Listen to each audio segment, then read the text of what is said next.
So if you have got 1 acre, you have got 10 children, and you divide again, what will happen?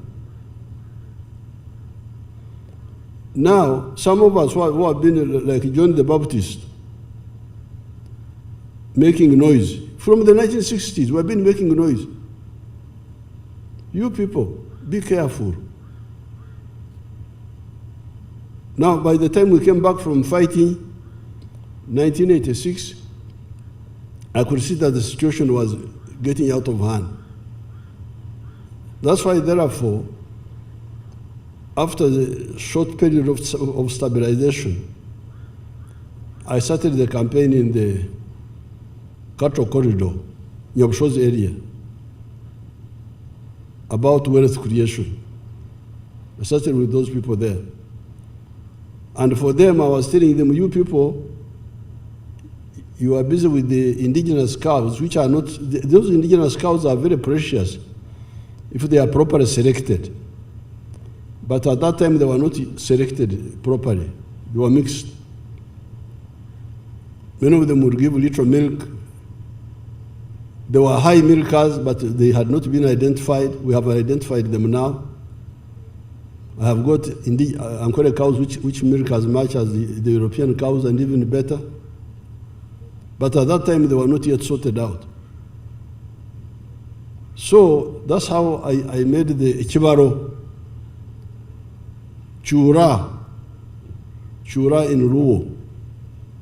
I said, you people, if you have got 4 acres and less, you should use intensive agriculture, where you use a small piece of land, but you select enterprises that will give you good money, even if you do them on a small scale. And some of the fields are from maize. You, of 4 acres, don't go for maize, because you will get poor out of that effort. Let the one with big land be the one to do the maize. The ones with big land do the maize, because we need it. Even for intensive agriculture, we need the maize.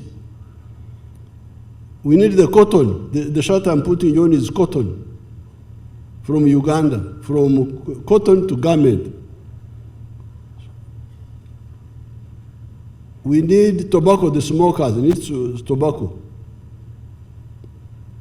We need the basoga, the chakuragazi, ebikado, ebikoijo,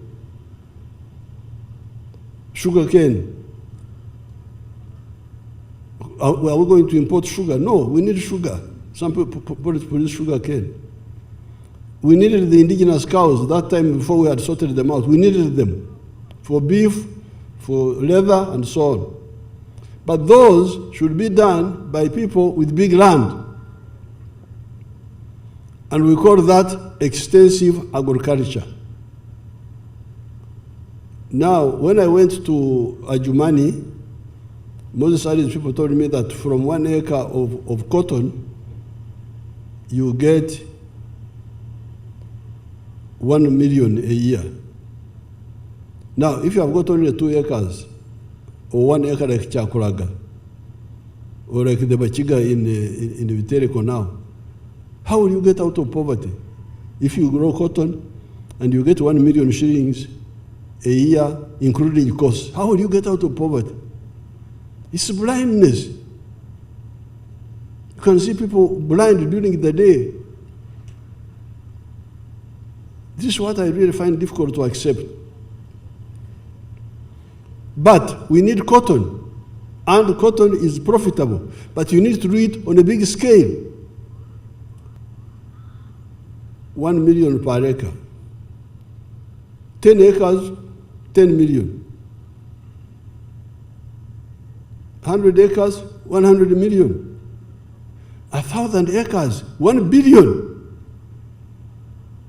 I can actually get 1 billion from cotton. But I need to do it on a big scale. Tea was among the extensive agriculture crops. And when I went to Kabale, I begged his lordship, Bishop Karisto Rubaramira, said, please, abanako banje, beho muri cyayi. So from the beginning, tea should have been grown by the medium or large scale people, not small ones. I don't know whether that is the case now, you will tell me. But now, we have another issue of business which is very clear. And if you read my documents, I am always very careful the 7 things that I recommended were all, I had studied them. Coffee had a global demand, big demand. About 10 years, 20 years ago, it was about 118 million tons demand globally, I think. It's now 160 million tons. The demand of coffee has been growing. That's why I recommended it. It has got good money per acre, but also the demand is big. The milk, the demand is big. When I promote milk, it's big demand globally.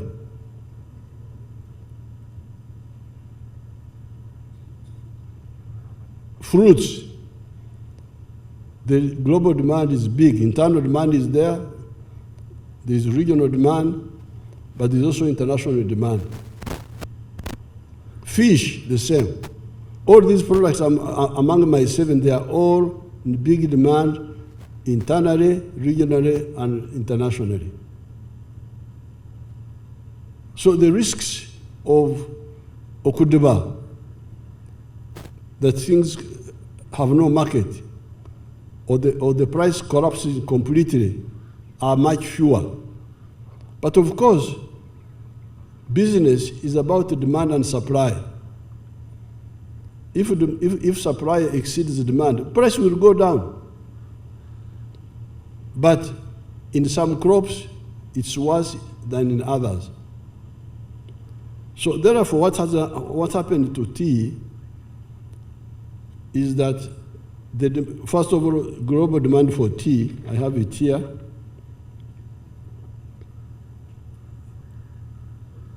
Global demand is 6.2 million tons. The production of tea now is 6.6 million tons.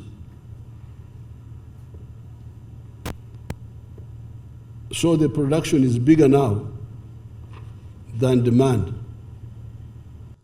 Minister of Agriculture, with guidance from Cabinet, we said we can no longer have a crop policy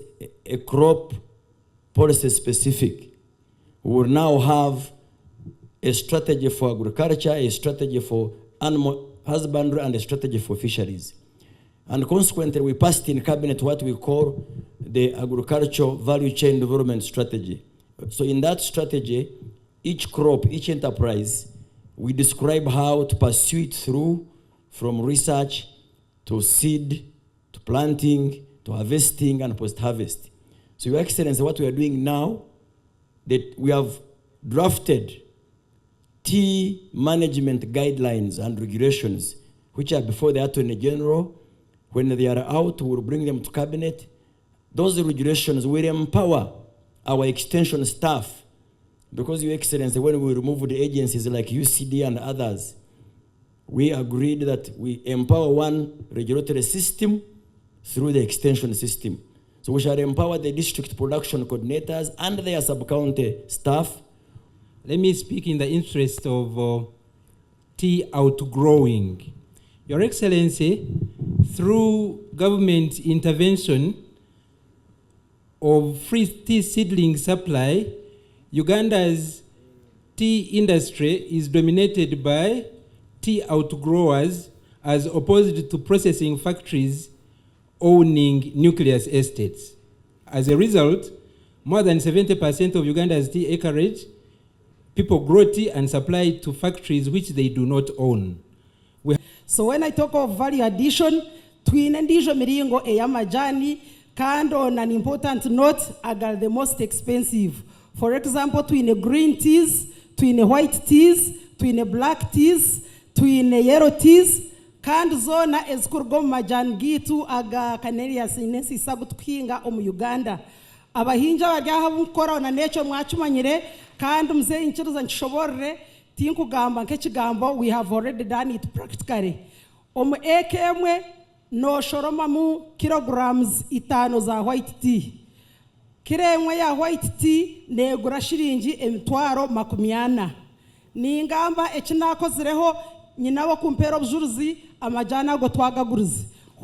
The tea we are exporting is actually raw processed. This lady, what she's talking about, there are even medicines in tea. So there is more to eat than just drinking, and more to eat than what we are exporting in bulk. We can do more, and we have capacity to do more. Secondly, Your Excellency, the issue is quality, number one. The quality of the tea.